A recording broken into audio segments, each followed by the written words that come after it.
Bucket കമിഴ്ത്തി വെച്ച മേൽക്കൂര, ചോരാതിരിക്കാൻ ഏതാണ്ട് എല്ലാ കെട്ടിടങ്ങൾക്ക് മുകളിലും ടാർപോളിൻ വലിച്ചു കെട്ടിയിരിക്കുന്നു. ഈ അത്യാധുനിക സംവിധാനങ്ങൾ സംസ്ഥാനത്തെ നമ്പർ 1 ജനറൽ ആശുപത്രിയായ തിരുവനന്തപുരം GHൽ നിന്ന് നിറഞ്ഞു കവിഞ്ഞ 1-ാം വാർഡിലേക്ക് എത്തുമ്പോൾ പൊട്ടിപ്പൊളിഞ്ഞ കെട്ടിടം, പഴകി ദ്രവിച്ച മേൽക്കൂര,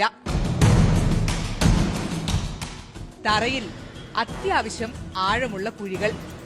4-ാം വാർഡ് കൂട്ടിരിപ്പുകാർക്കുള്ളതാണ്. കൂട്ടിരിപ്പുകാരിയ്ക്കുന്ന വാർഡിന്റെ സ്ഥിതി ഒന്ന് കാണുക. തൂണുകളെല്ലാം ദ്രവിച്ച അവസ്ഥയിൽ.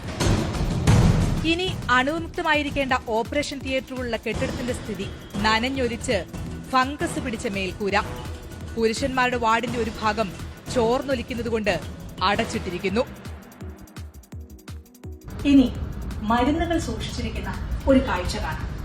ഇത് ഈ വരാന്തയിൽ ഇങ്ങനെ വന്നാൽ IV ഫ്ലൂയിഡൊക്കെ ഇഷ്ടംപോലെ എടുത്തോണ്ട് പോകാം, എത്ര വേണമെങ്കിലും.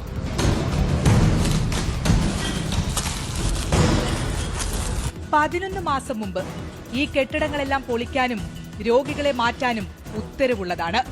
മെഡിക്കൽ കോളേജിനായി വർഷങ്ങൾക്ക് മുമ്പ് പണിതിട്ട കെട്ടിടം ഇതേ ക്യാമ്പസിൽ തന്നെ വെറുതെ കിടക്കുമ്പോഴാണ് രോഗികളുടെ നരകയാതന.